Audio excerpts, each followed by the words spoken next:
There's no openness or awareness to the role of nutrition. I lived through the era of the dramatic change, the psychopharmacology revolution. So something is not being resolved. We have clear evidence of causation that clearly psychiatric symptoms can be ameliorated with micronutrients.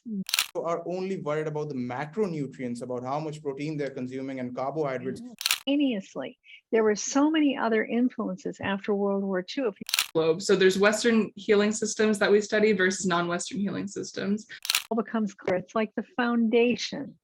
The mental disorders were only 1 to 2%.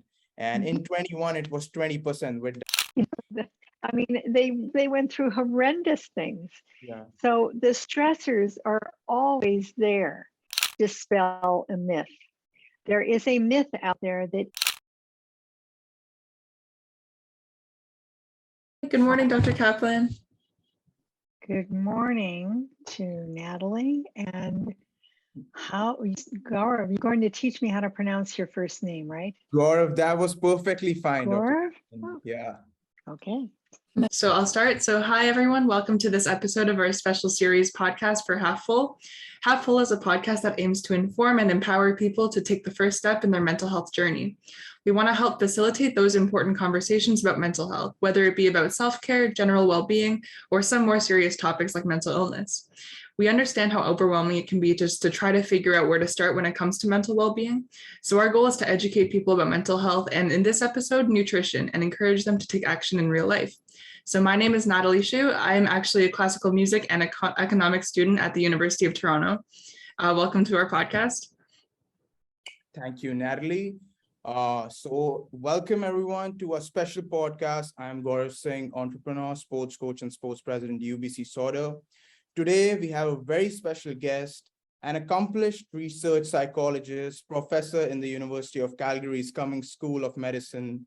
She has published widely in the biological basis of development disorders and mental health, particularly contribution of nutrition to brain development and brain function. One of the pioneers in the field of how nutrition influences brain functioning.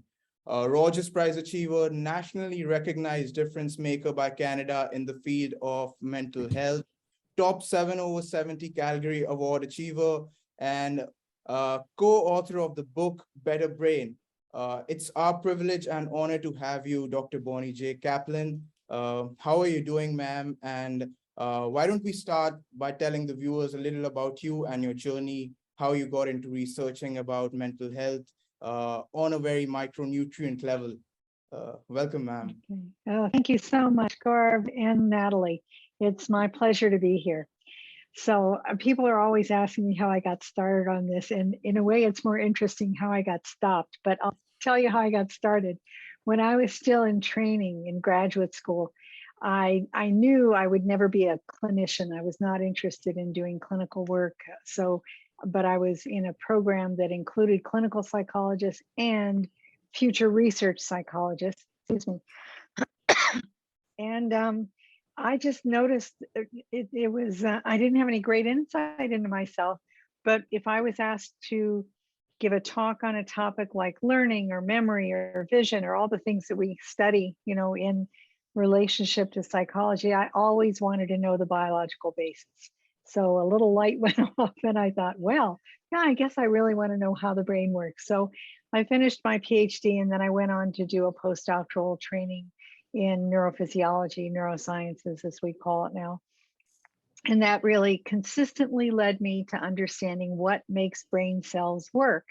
And even though I've never taken a formal course in biochemistry, I certainly learned a lot about biochemical changes that happen that enable our brain cells to work, and every single one of them.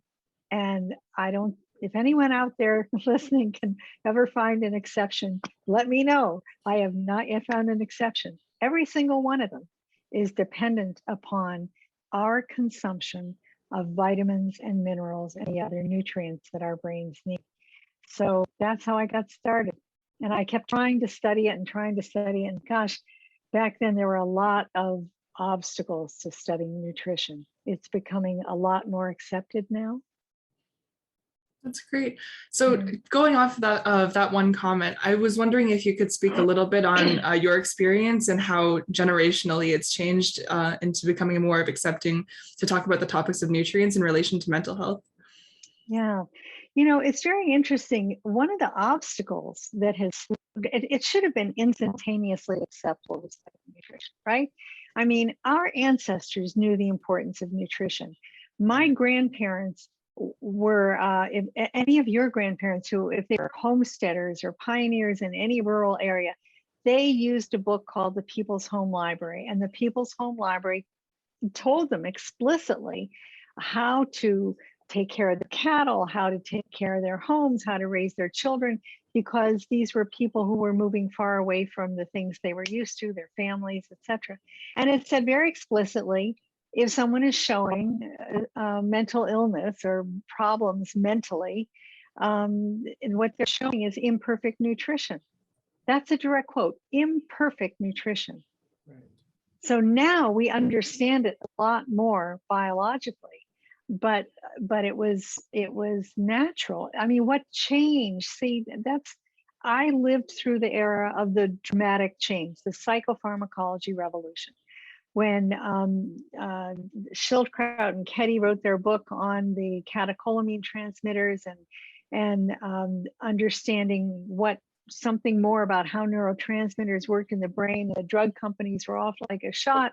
And then all of a sudden we had all of these drugs flooding the market, starting in about the 1960s and 70s especially. And we all hoped that they would bring great relief to people. And of course they have brought some relief to people. And some of your audience members might be people who think they benefited a great deal from meds, and that's great. But the reality is that we also have gone from having a decent diet to post-World War II having an increasingly terrible diet, and mental illness has gone in my lifetime from about 1% to 20%. That's just point prevalence, according to the World Health Organization. So something is not being resolved by psychiatric meds, right? Right, there's a clear correlation. Right, and correlation doesn't prove causation, but now, as a result of my colleagues and I studying nutrition and mental health, we have clear evidence of causation, that clearly psychiatric symptoms can be ameliorated with micronutrients, by which I mean mostly minerals and vitamins. Right. And clearly our dietary pattern predicts our risk for the emergence of a mental problem. That's been shown in several countries. So, but as you said, like the baby boomers and the millennials knew the importance of micronutrients, and they made sure that they're properly consumed. So where did this knowledge like lost? Is this because of a generational gap, or like where did this change come of getting a habit of neglecting diet on a micronutrient level? Because in today's world, if you see people who are in fitness, they also are only worried about the macronutrients, about how much protein they're consuming and carbohydrates. No one talks about really like vitamins and minerals and the importance of raw food. Like I was speaking with a doctor, and he was telling me like fruits and nuts, those are the raw forms of energy, and that is the real food that a person should consume on a very daily basis. So where do you think this change why did this change has come? You know, in our book, we talk about several of the forces. There's no one answer. I've already told you one of the answers, which is psychopharmacology revolution, a greater understanding of neurotransmitters that they didn't have 100 years ago. And so we are, as human beings, we are really somehow inclined to believe in a drug, and a single drug for a single symptom too, which is not the way our brains work. And if we look at nutrition, we tend to look for a single nutrient for a single problem. And that's also, we call that magic bullet thinking, but it's very appealing to people. People are always saying, which vitamin should I take? Which mineral should I take? And I say, you got to get them all. Your brain evolved to need all of them. Anyway, so that doesn't really answer your question though, Gaurav. So, but the definitely there is the influence of the psychopharmacology revolution, but simultaneously, there were so many other influences after World War II. If you look at the development of processing in our food, so when processed food first came out, I know that my parents thought that this was great and that our diet improved. Why? Because flash frozen peas, which are frozen right after, as an example, right after harvest, that's considered processing, okay?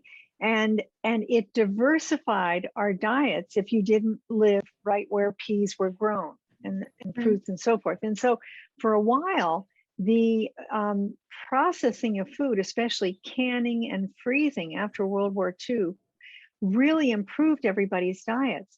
But then you've got big food companies coming along and saying, oh, let's add a little sugar to those peas, and let's add a little something else to something else. And oh, look, everybody likes sugared cereal. We're going to call it breakfast cereal when in fact it's just candy in a box. Let's go up and down the aisle. I swear people must have had these thoughts. If you read any of Michael Moss's books like Hooked, and the other one is Fat, Sugar, Salt, I think is the name. At any rate, if you get the feeling they walked up and down the aisles of the grocery store and said, what else can we take and add sugar and colors and all kinds of yuck to it to make people find it more appealing? And I will never forget when I found out that they were putting sugar on meat, okay? That still blows my mind. The idea that you could buy some frozen burgers maybe, and that might be a handy thing to do. But if you look at the ingredients, there was sugar. Who first thought of adding sugar to meat? It's just crazy. So there was that whole movement of the food processing. And then there's the lack of education. I mean, everything boils down to education, doesn't it? And I'll just, and this is a long answer, but I'll end with a little story, okay? Which is, I remember when I've always been in medical faculties, even though my degree is a PhD, I'm not a physician. And so I remember when a colleague said, well, look at all the nutrients you're studying, all these vitamins and minerals. They don't do very much in the brain, do they? This was an emergency room doctor, a well-trained person who said that to me. And I thought, they don't do anything in the brain? Do you know what cofactors are? I didn't ask him. I was so stunned that he did not know what, but now, of course, they don't. I mean, most physicians are not taught about cofactors. Our children in elementary school should be taught what cofactors do. It's just such a simple concept. And I have a little 5-minute video on my website if anyone wants to learn it, okay? So there are a lot of factors. I'm sorry I couldn't give you a simple answer. Life has been complex in these 50 years. Of course, of course. Yeah, it really makes sense because there is not one reason. And to be really honest about the cofactors, I also did not know until I started researching about you. So about the enzymatic reactions and the importance of cofactors. So that is one thing that the viewers should know. And I totally agree with it. We will also attach that video link on the description with a video. And yeah, that's great. That's good. It's such a simple concept. Any thoughts about that, Natalie? No, I totally agree. It's something that I think is very interesting. So I'm going to add my 2 cents on this. Actually, in my time in university so far, I'm going into 4th year. I've taken a huge variety of different courses just to broaden my horizons a little bit. So I took a course on medical anthropology, and the stuff that we're talking about right now relates a little bit to what we discussed about healing systems, or just I guess medicinal systems across the globe. So there's Western healing systems that we study versus non-Western healing systems. And the Western ideology is of medication, and big pharma is one that we often talk about, versus more simple healing systems, which are in relation to balance and nutrition, which I find is very interesting because that seems to be neglected in what we see in North America. But that's interesting that what I found when I was researching. right? Mm-hmm. But even I've taught down to grade 6 the simple concept. It doesn't have to be, what I'm thinking is, it doesn't have to be in a university course. Simple concept of metabolism. It's just the transformation of chemical A to chemical B. Right. But human, and actually I guess all mammalian metabolic processes require almost always an enzyme, and the enzyme is completely dependent on cofactors. And so once you show them that and say, what's in a cofactor, and of course it's the vitamins and minerals that we consume, then it all becomes clear. It's like the foundation.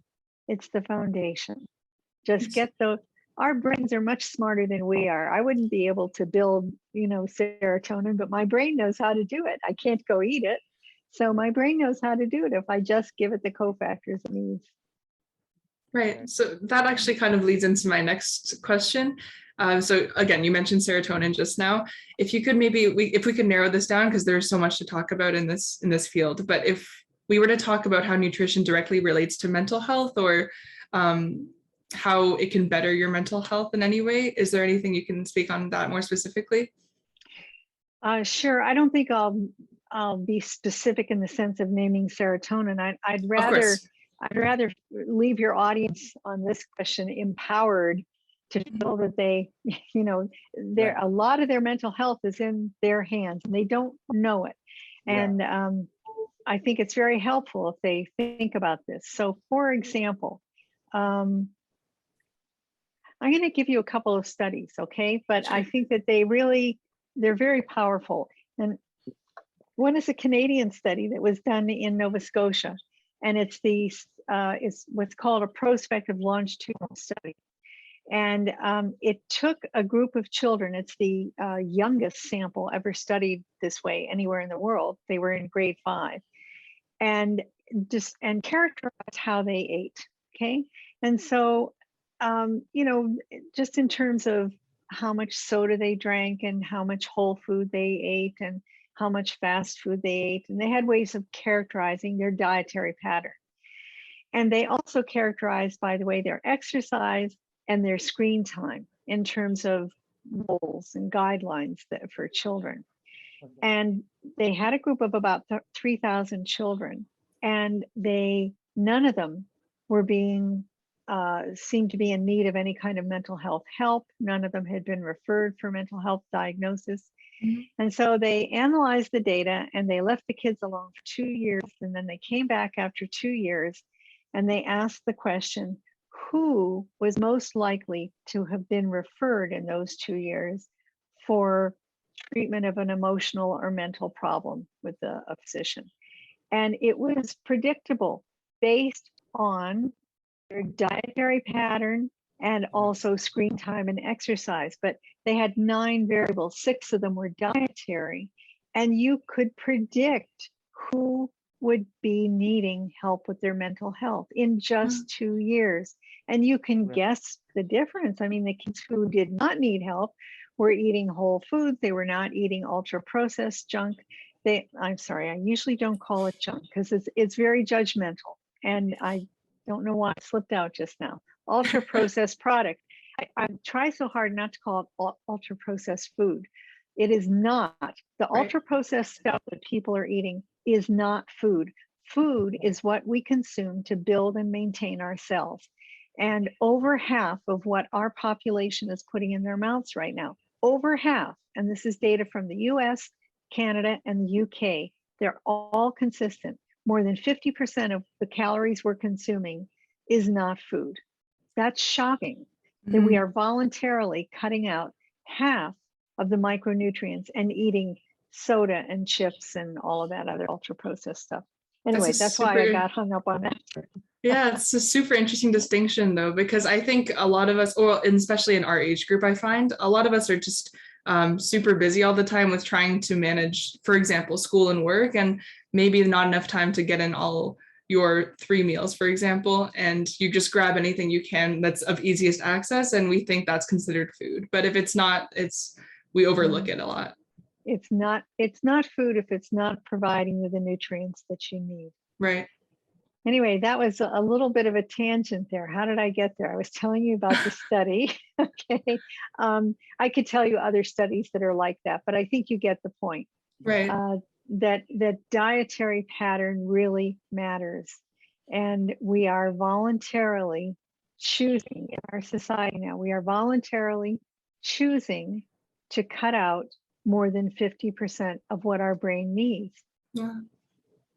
So what do you expect will happen? Well, increased mental illness, and there's data from the 1950s to show that that happens Right. in a controlled environment. Restrict the nutrients and you get all the symptoms of depression and anxiety. Right. And also, by the way, dementia, which is not my primary focus. I'm not expert on all the studies, but we have a section on cognitive skills and so forth in our book because it's very powerful. We've known for years that children don't perform as well in school if they're not eating the proper nutrition. And it turns out in the long run, they're probably cheating their brain so much. It's a major contributor to dementia. Wow. Yeah. Right. Mhm. Right. It's such an alarming state and lack of awareness about it. As like you've pointed out in this interview, is like the rise of mental health disorders from the 1960 to the present year. So it's truly insightful because you have seen the Gen X or millennials and Gen Zs, and the research shows around in 1906 the mental disorders were only 1 to 2%. And in 21, it was 20% with diagnosed mental disorders. And as you mentioned, like according to World Health Organization, with 50% lifetime prevalence, like number of people in any time. So like, it's such an alarming situation, and we can definitely point one finger at improper nutrition intake. Why do you think, in case of mental health, what are the other factors that may be affecting this rise? Because it's such a inclined rise, and in the daily life we come across people and we could see this rise. We could see the people with us in anxiety, depression, and self-esteem issues, and all these. One finger could be pointed out to nutrition intake. What do you think are the other factors? Well, it's everything in life, of course. Yeah. I mean, lack of exercise, your area. And by the way, I really would love to influence people in the sports world to start educating about nutrition. If I know that you have an Olympian you're That's a involved great with. idea. So I'm trying very hard. I mean, that's why I'm not retired. So I want to focus on knowledge transfer. Mm. Exercise, there is certainly all of the social indicators that predict lack of good health are very relevant. You know, if you even talk about, say, poverty and socioeconomic status, Right. you're not separating out nutrition, because what is it that happens when people are not able to buy enough good food? You know, food security, as we call it. Their nutrition suffers, and nutrition is the foundation of resilience. Right. Okay. And we all kind of know that. I mean, we all have that feeling. I mean, you see people fleeing any kind of conflict or disaster or tornado, and your first inclination is to make sure they're fed well, because you know they'll be more resilient and they'll have the energy and the mental resilience to cope with the stressors.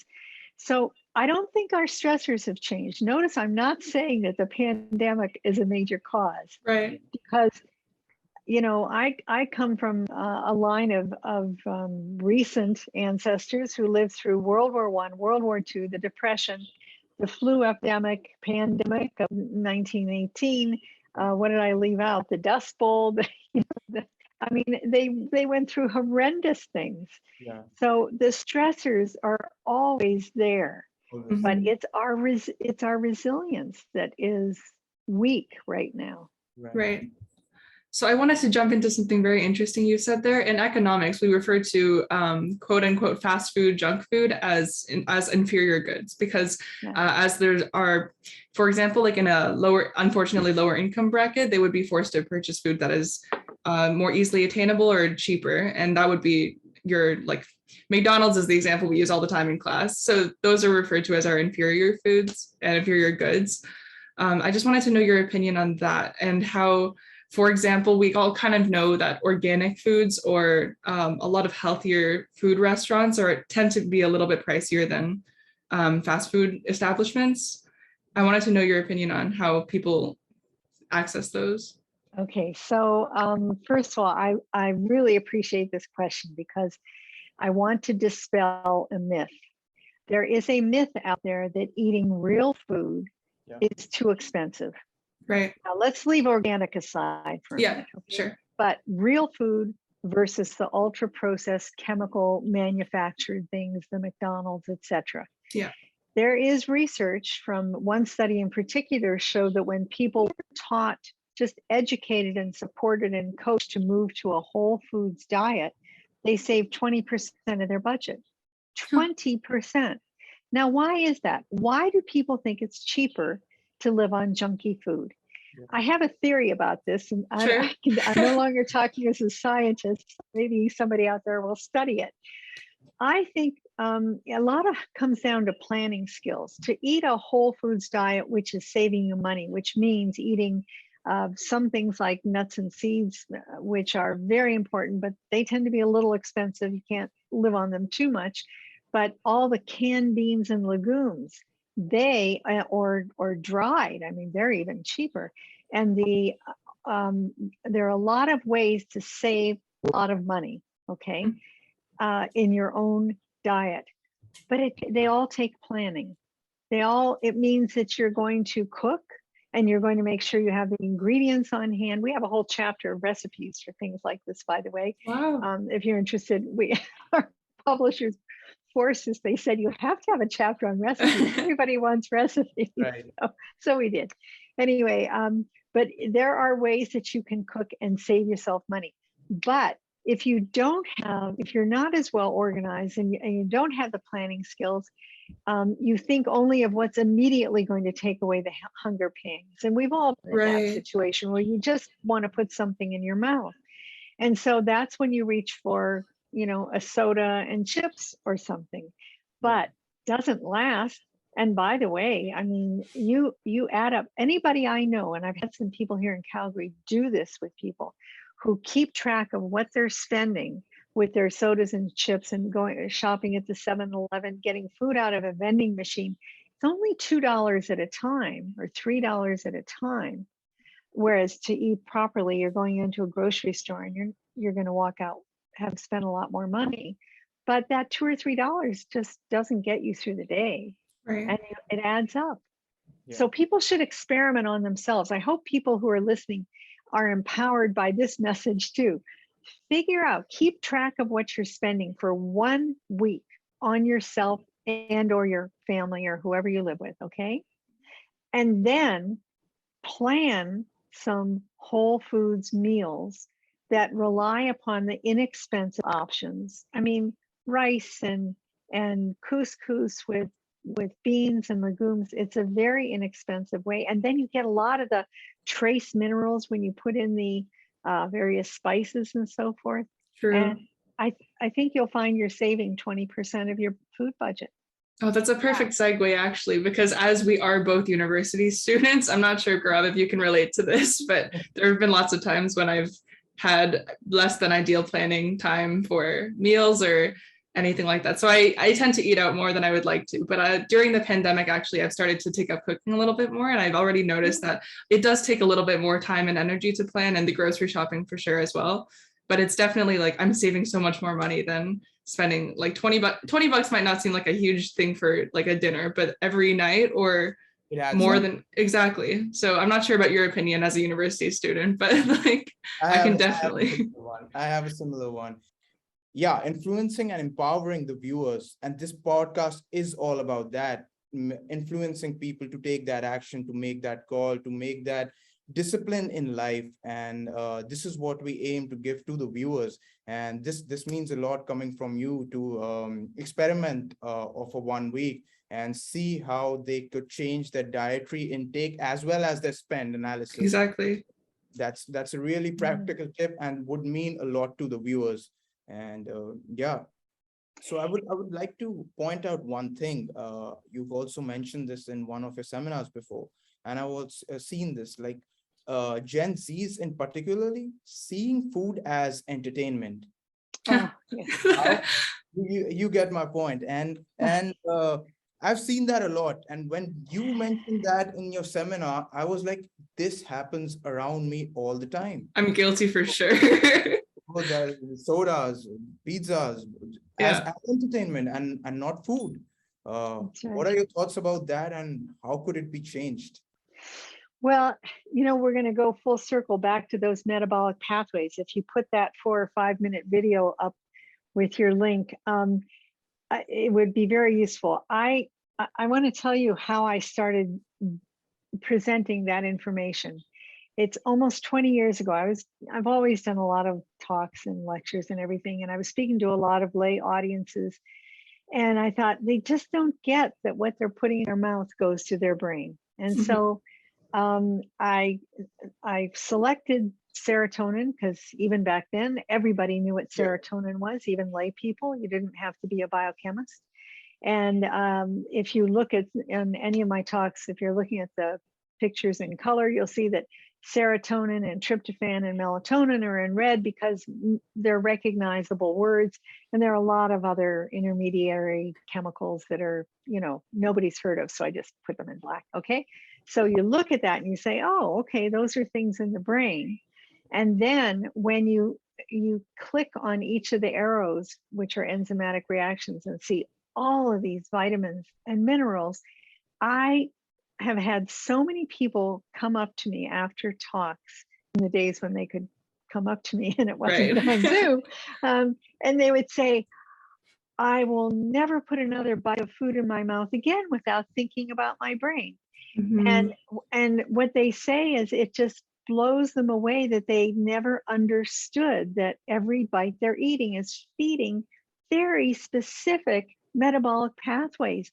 And so they have to pay. And so we're making a choice. Everything we put in our mouth, every bite we eat, we are choosing to feed our brains, which is, our brain is our greediest organ. We're also choosing to feed the rest of our body too, or not. And so literally people have said to me, Bonnie, I'm probably going to forget everything else you said, because we do forget a lot of what talks say, but I'm going to remember that graph.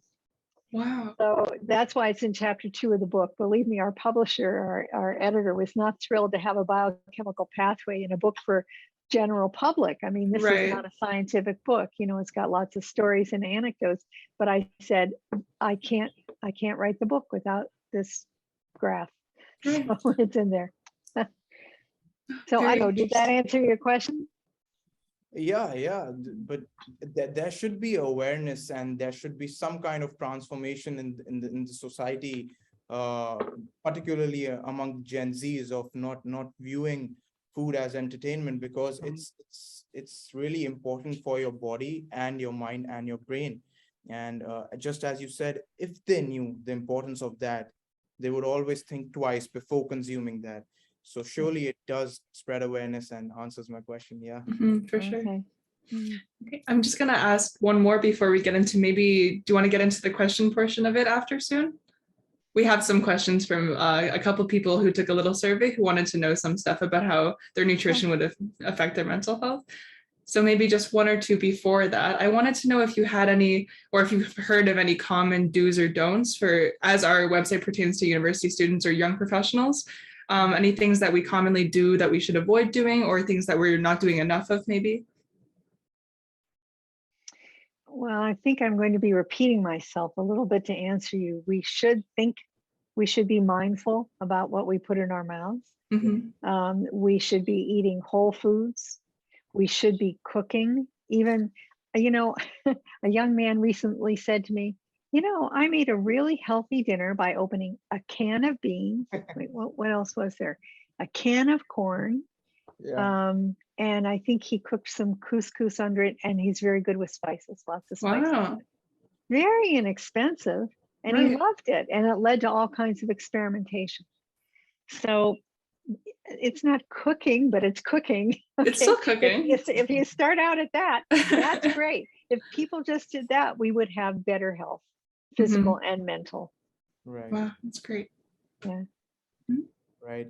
But doctor, how is, like, there are micro and macro Yeah. nutrients. Yeah. How does micronutrients affect the brain in a different way than macronutrients? Well, we need them all, to put it very simply, as you know. It's just that we are not generally neglecting our macronutrients. The macronutrients are the big categories like fats. We get lots of fats. We Yeah. probably aren't getting the right fats. We're probably getting too little of the omega-3s. So we need to eat fish as much as possible. And walnuts is another good source. Another, besides fats, there's protein. In North America, we tend not to be deficient in our protein, unless, I mean, sometimes I think maybe vegans have to struggle with that a little bit. But if you're eating meat, chicken, whatever, you're not going to be short on protein. So protein, fats, sugars, we know we're not short on sugars. Those aren't problems. We're getting that. Okay. Even though, as I say, the fats we might not be getting the best fats, we're getting those categories. Right. The fats are very important. The good fats are very important for cell structure. Our cell walls are very dependent upon our having an adequate supply of fats. And you might have heard the expression that we're fatheads, because about 60% of our brain is fats. Lipids are fats. And so our cell walls are very dependent upon those as building blocks. But the dynamic, moment to moment functioning of whatever cellular structure we have, that is dependent upon vitamins and minerals.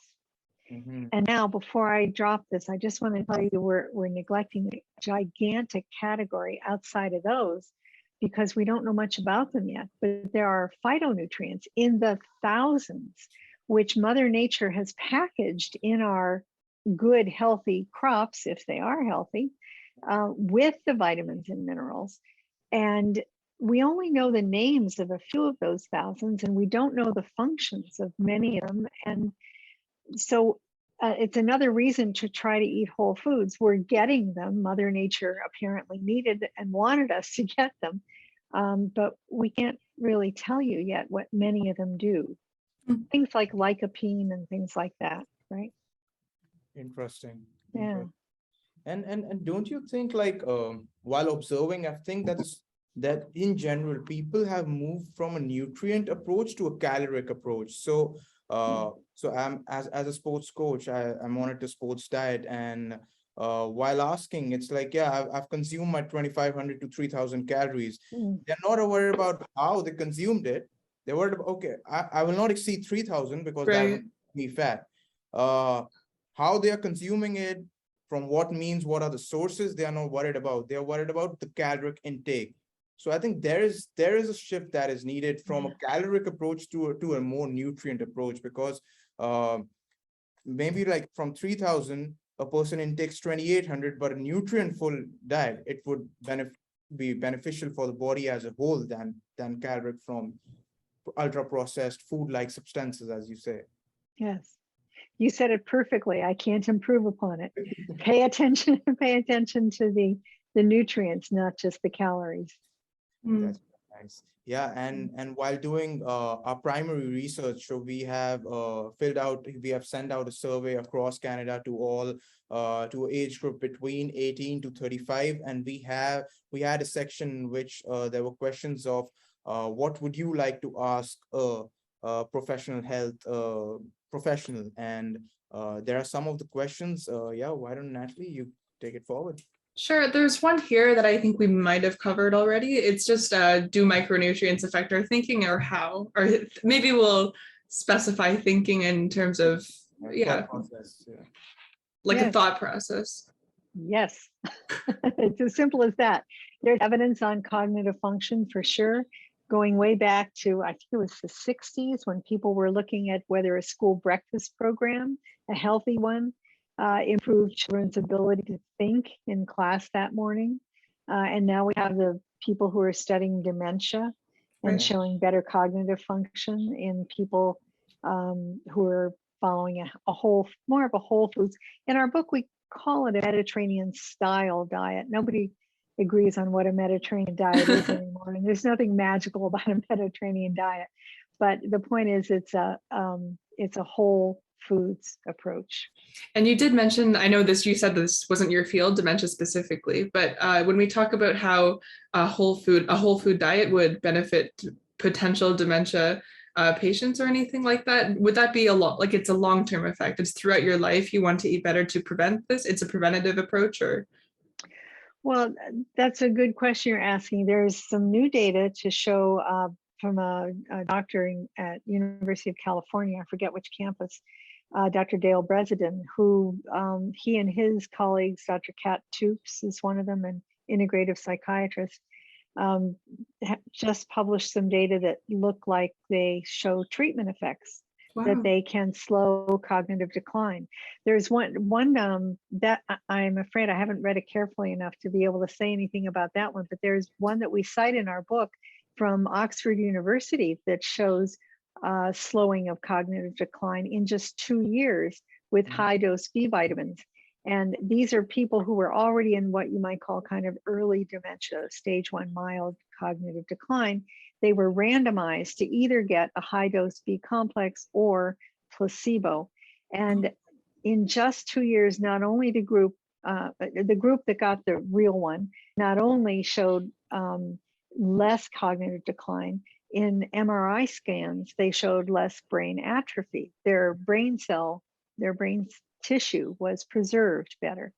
So yeah, we give the numbers on that in the book. It's quite profound. That's amazing. B vitamins are really, really important for brain function. I mean, so are all the others. There are roughly 15 vitamins, 15 minerals, thousands of phytonutrients, the omega-3 fatty acids. But the B complex studies are very, very powerful. Interesting. Guarav, would you like to go on with the next one? So next question is, how do I know if my diet will be enough, or do I have to go for medications? Well, that sounds like someone who doesn't feel well right now and is thinking of seeking mental health medications. And as a non-physician, I would never tell anyone, don't try a medication. That would be unethical. Right. But I do think that, and this is our last chapter in our book was the most fun to write. It was our vision for the future. And it's let me interrupt you. By medication, it means multivitamins and those kinds of like medications, like supplements. Oh, okay. Nutritional. Yeah. Okay, that's a different answer. So thank you for clarifying. So I think we should all try to improve our diet first. I mean, we can't, even though my own research my own studies have been on nutrients in pill form. I don't think we should try to put the whole world on pills. We have to improve our soil, and we have half a chapter in the book on the microbiome of the soil, which is an important aspect. We have to, as individuals, take responsibility for our diet and improve it as best we can.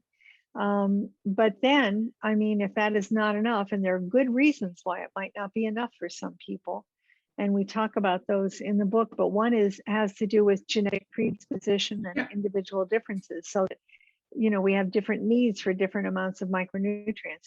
Then yes, you should look at micronutrient supplements, and we review all of the ones in chapter 11 which have any kind of independent science behind them.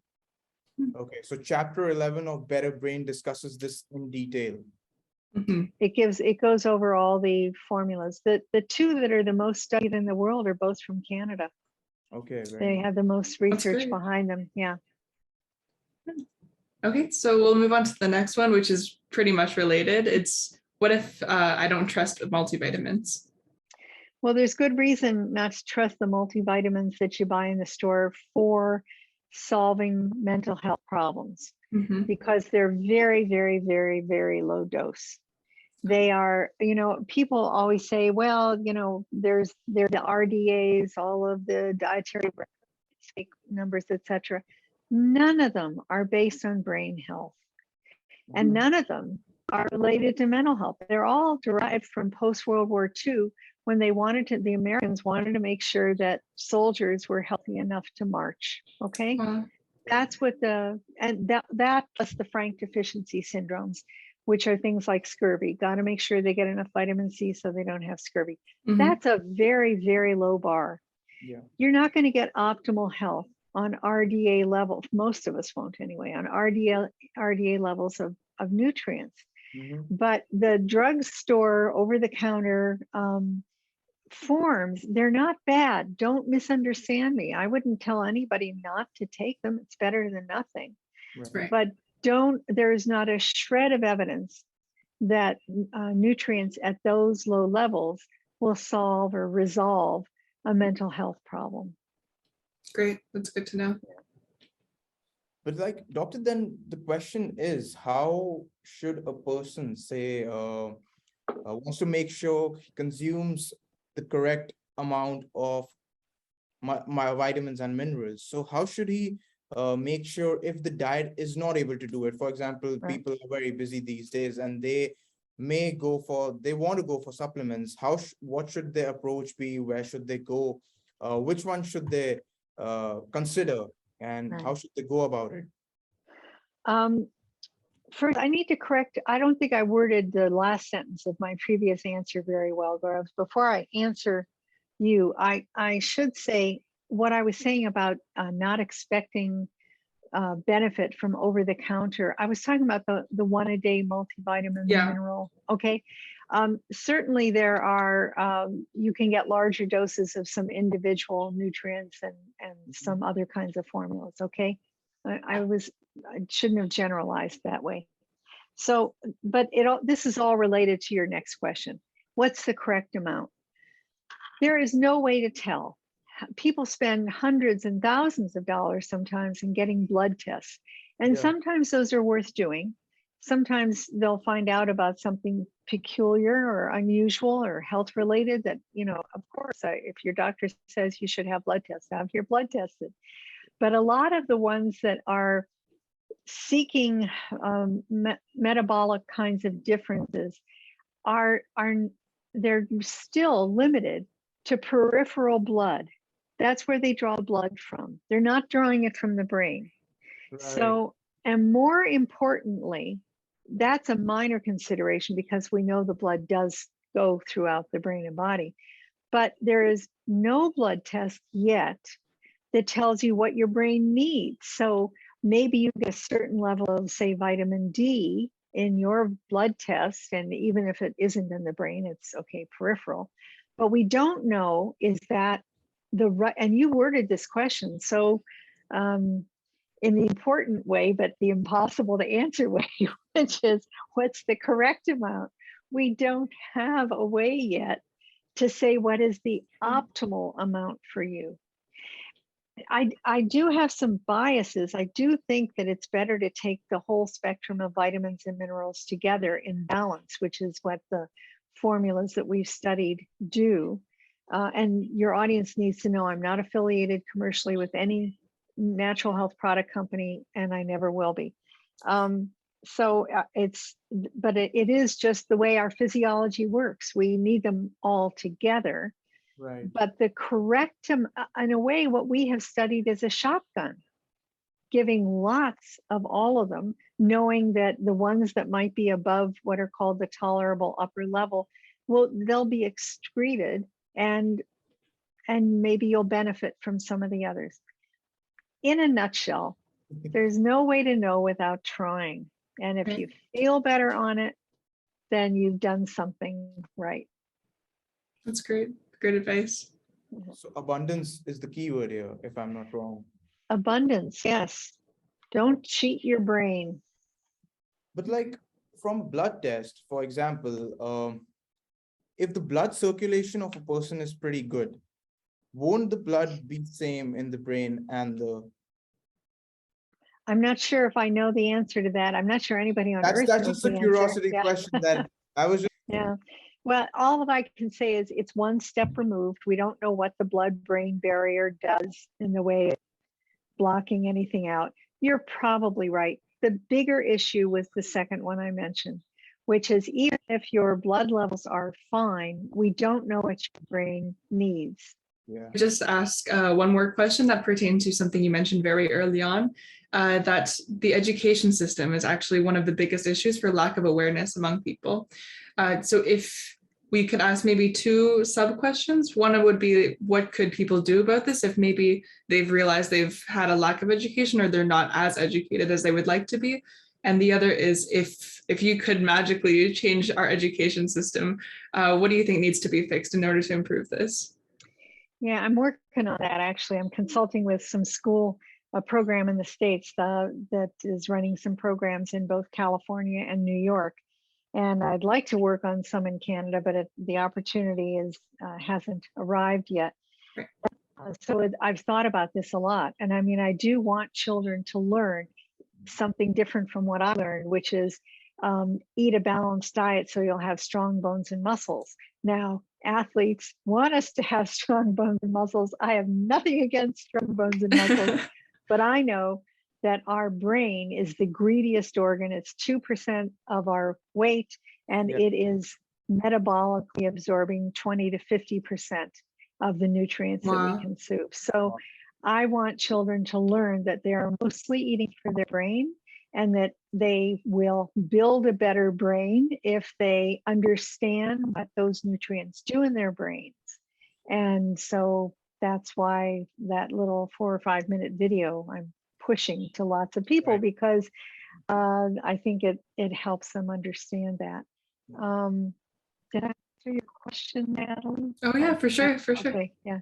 So yeah, we just wanted, like, if there are viewers from the education system, this should be done. This should be included from the very basic level of how nutrients influences the brain to build a better brain. Yeah, that a better brain. That's why the book is called that. But people need to understand this is not instead of anything else. Yeah. But people tell us that when they are eating better, then they have better energy for exercising, and they are able to think, their brain fog lifts, and so they are able to make use of whatever psychotherapy they've been in, etc.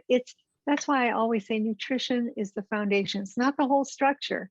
Yeah. But do this first. Right. Right. Yeah. And thank you so much. And as a like last few questions. So like as I'm a social media entrepreneur, and this is the era of social media and challenges. So you must be aware about challenges. So if you were to start a healthy challenge about micronutrients, what would be, for example, I'll tell you, there's like I challenged 3 of my friends to do 50 push-ups for 1 month. You get my point? So they further nominate 3. It becomes a viral challenge and finally a trend in the society. That's how things are getting influenced these days. So if you were to start a social media challenge about eating healthy, what challenge would it be? I wish I had thought about this earlier because I have too many ideas. Let me throw something back at you. Yeah. I answer every email that I get through my website. So far, I've not been too overwhelmed, though I have gotten a lot. If you could put my website with your notes, and you have to have my middle initial, as I always say, there are too many Bonnie Kaplans in the world. So it's BonnieJKaplan.com, BonnieJKaplan.com. Under the contact tab, why don't I ask some of your listeners to tell me what, I'm 75, I'm not that great on social media. What kinds of challenges would they be willing to work with me to put out there? That's amazing. We should definitely get that going. Thank you so much, Dr. Kaplan. This has been a real pleasure speaking to you. Same here. And one final question, Doctor. These days, the gummy vitamins are getting very popular. What thoughts do you have about that? Because everyone I see, they are popping gummies and they're saying we've taken our doses of vitamins. I don't know what to think about it. I like candy too. That's what the gummies are. No, I'm being a little bit silly. There are some gummies out there which like Juice Plus is one of them, but there are others which are freeze-dried, whole, natural, organic foods. Yeah. and put into a gummy, I think some way without all the, colors and additives. So there might be some good gummies out there. I would just say read your labels. That's right. Great advice. All right. Thank you so much, Doctor, for spending valuable time with us, educating the viewers. This podcast is all about taking actions. And after this podcast, that will take action, clean up their diet, the education system, improving our soil, feeding the animals with better nutrients. So a lot of empowerment and education to the viewers of how to consume the important micronutrients, which is healthy for the overall body and the emotional development, emotional well-being as a whole. So really thankful from my whole team. And yeah, any closing remarks, Natalie, go ahead. Yeah, for sure. I think it's really important that you've helped us to dispel some of the myths that we had about nutrition. And you've also provided us with a lot of tools so we can get started. For example, I'm definitely going to work on better planning for my meals for the week, for example. And that's a huge thing that'll help my brain and my wallet. So that'll be great. Great. That's good. One final remark to the viewers about your book, The Better Brain. I've been going through it for the last 3 days. It's an awesome book and gives you a much detailed version of how micronutrients affect the brain functioning, how that the brain will develop the resilience and it will be able to fight back all these mental symptoms that develop. If your brain is strong, your thinking would be strong, and though no chemical imbalance will take place. So I recommend all the athletes, all health professionals, and all viewers to go through this book. And yeah, thank you so much to all the viewers and to Dr. Kaplan. Thank you. Okay. Thank you. Have a great day. You too.